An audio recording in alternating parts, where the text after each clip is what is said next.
Good morning students. Raikwar sir की class में आपका स्वागत है। आज के इस वीडियो में हम जानेंगे fill in the blanks choosing correct option. खाली स्थानों में सही विकल्प का चयन करते हुए भरना है।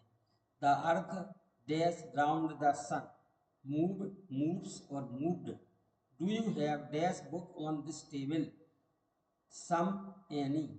He dash to sell his car, will going or should. This parcel is heavy dash lifted to lift. He was punished for dash a knife stealing stole. He has been living here dash 1989 for since 8.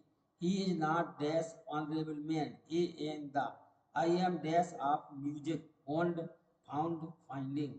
Dash book is good to read each every both. Rakesh is standing dash Ram and Shyam between among. अब हम अलग अलग करके सभी sentences को देखते हैं। First sentence है the earth dash round the sun, पृथ्वी सूर्य के चारों ओर घूमती है। अर्थ सिंगुलर सब्जेक्ट है इसलिए इसके साथ सिंगुलर वर्ब आएगी। The earth moves round the sun. Next है do you have dash book on this table.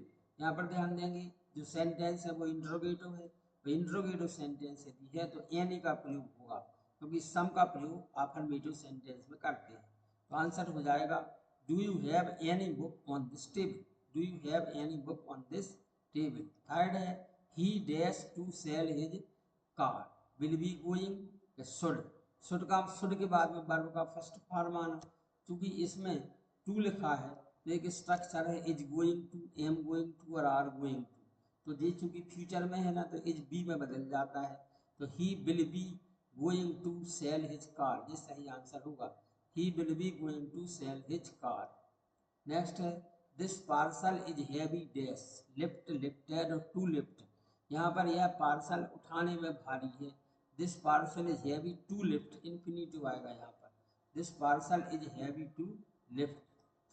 He was punished for dash a knife. एक होता है in gerund after preposition, preposition के बाद जीरंड। फॉर चूंकि preposition है तो इसके बाद जीरंड आएगा। जीरंड का मतलब है वर्ब का आईएनजी फॉर्म जो नाउन का काम करे।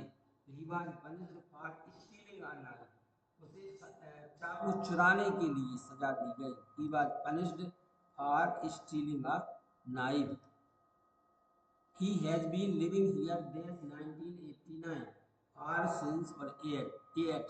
यहाँ पर ध्यान देंगे यहाँ पर समय दिया गया 1989, क्योंकि समय निश्चित है, समय का नाम है, इसलिए इसमें since का प्रयोग होगा। He has been living here since 1989. He is not dash honorable man। Honourable में हमें या तो ए बनना है या एन या द। तो ऑनरेबल को जब हम उच्चारण करते हैं तो आ आता है जो कि वावेल है, इसलिए इसमें एन आ जाएगा। He is not an honourable man. He is not an honourable man. I am dash of music. I am dash of music fond found finding. I am fond of music. I am fond of music. Dash book is good to read. Dash book is good to read each every और both.